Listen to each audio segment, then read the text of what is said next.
While a great many Christians are, certainly understandably, panicking over this shift in the ideological landscape, I find myself encouraged. In fact, not only encouraged, but ecstatic. I actually believe that the advent and the proliferation of New Age spirituality and all its compatriots, with all its demonic practices and the like, is the best thing that has happened to Christianity since the Reformation. I recently had the privilege of going to England and Scotland as a part of a ministry trip that my wife and I were undergoing. During our stay in the country, we've had the opportunity to sit down with many different pastors and leaders within different areas of the UK and see what their experience has been doing ministry in such a spiritually dark country. Their answers, frankly, shocked us. Famously, England and Scotland had been some of the most shining beacons of Christendom on earth at one point, touting beautiful churches dating back over 1,000 years and producing some of the most famous and Christ-like saints we have in antiquity.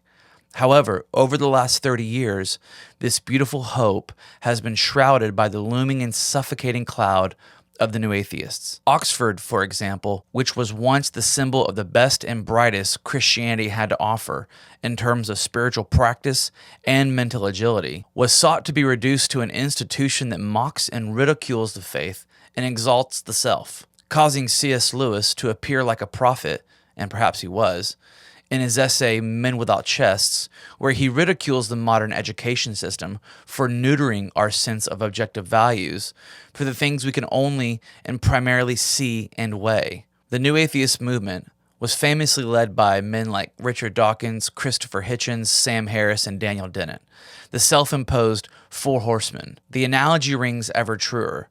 The self-touted Four Horsemen spread destruction and devastation wherever they spoke, spewing short-sighted ideologies devoid of historical and philosophical meditation, but rather brimming with self-importance and overflowing with a sense of mockery and scorn. This is something that seems to be a common staple in the diet of anti-religious folks abroad. Seen notoriously on Instagram, those in our society who are now woke and have moved on from traditional Christian values, or even tried and true Christian historical beliefs. Oftentimes, the beliefs they hold about the history and ideologies they espouse concerning the world and our place in it are ultimately unfounded, untested, and in most cases false. This is what the Four Horsemen have accomplished. Not, as I'm sure they intended, a tearing down of Christian historical beliefs, but instead they tore down Christian ideological beliefs. Sadly, they do not realize this was akin to them chopping down, like a lumberjack, the very tree in which their treehouse was nestled. Shocked now as the entire structure came tumbling down like Humpty Dumpty, only to finally realize now, as Richard Dawkins has virally stated, I'm a cultural Christian. What does that mean? Well, it means that it's taken about 50 years, but folks are starting to see that the West, and everything we love about it, was built on the back of Christian values. Dawkins and Harris, who despise the woke ideologies and agendas, have to, and I think have taken some responsibility for their birth. When we divorce our society from a higher sense of morality, it creates a vacuum that infloods the self, the ego, and the almighty personal truth. The results of this proverbial self-truth sitting atop the throne of objective morality have produced nothing short of men wearing women's underwear and getting offended when you stare too long. It turns out that much of the public has been rejecting this stance of materialism and a non-supernatural worldview, ultimately realizing that these beliefs and convictions at the end of the day fabulously fail at explaining our experiences in the world. Similarly, much of the public is now seeing through the unbiased and purely intellectual opinions and pursuits of the new atheist to see that many of these highly logical ideas and beliefs were really just angry people who were hurt but never went to therapy, leading people to ask the question, who hurt you? But it's not all good news. Not just yet. It turns out, just like before, where there's a vacuum, humanity will seek to fill that void with everything that's not Christ. Just like Romans tells us, for although they knew God, they did not honor him as God nor give thanks to him, but they became futile in their thinking and their foolish hearts were darkened. Claiming to be wise, they became fools and exchanged the glory of the immortal God for images resembling mortal men and birds and animals and creeping things. Romans 1:21-23. English Standard Version, as evidenced by a quick walk through social media, which is more dangerous than strolling through Harlem in the 80s. The cultural and ideological landscape has dramatically shifted from the early 2000s, when skepticism and materialism ruled the day with an iron and often sarcastic fist to those who would oppose. Now it seems that the ivory tower has been toppled and a new beacon of belief has been resurrected in its place. Call it personal spirituality, as seen in the far too often heard statement, "I'm spiritual but not religious." What does this statement mean?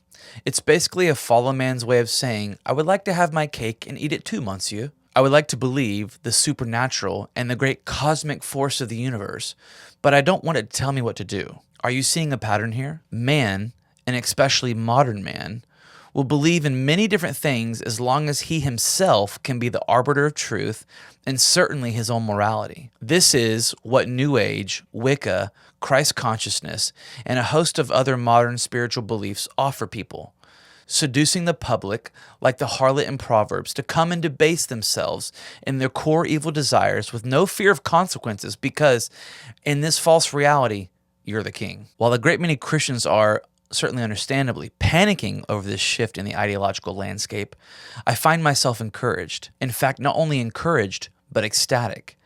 I actually believe that the advent and the proliferation of New Age spirituality and all its compatriots, with all its demonic practices and the like, is the best thing that has happened to Christianity since the Reformation. For so long now, we've had to play ball on the other team's court, utilizing tactics and reasonings that could speak their language and ultimately meet them where they're at.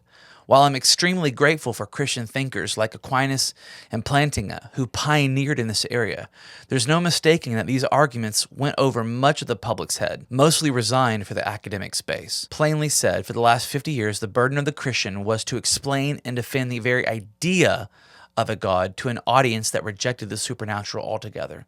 This pushes the conversation much further back, now having to present arguments from design, morality, and consciousness just to get to a point where a person could become a theist, a person who believes in a God, only then to convince them that Jesus is the one true God. However, now, thanks to postmodern thought backfiring so spectacularly that almost everyone believes in some sort of God or spirituality, this completely shifts the game. No longer are we an away team.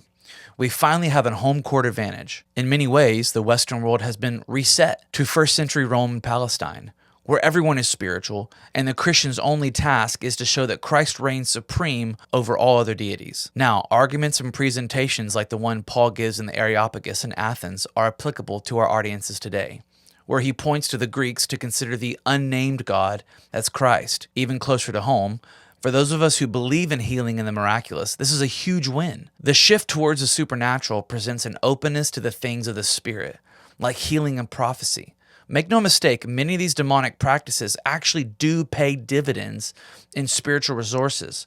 However, just like the fabled character Rumpelstiltskin, this type of magic comes at a price. However, the testimonies from the front lines of evangelism and ministry work tells us that once these ex-witches and conjurers taste the pure spiritual water that flows from Christ, they feel a pleasure and a sensation that years of dark magic and searching through various practices never gave. What this truly means is the general public lays open and waiting for the things of God in the presentation of the gospel. So be encouraged.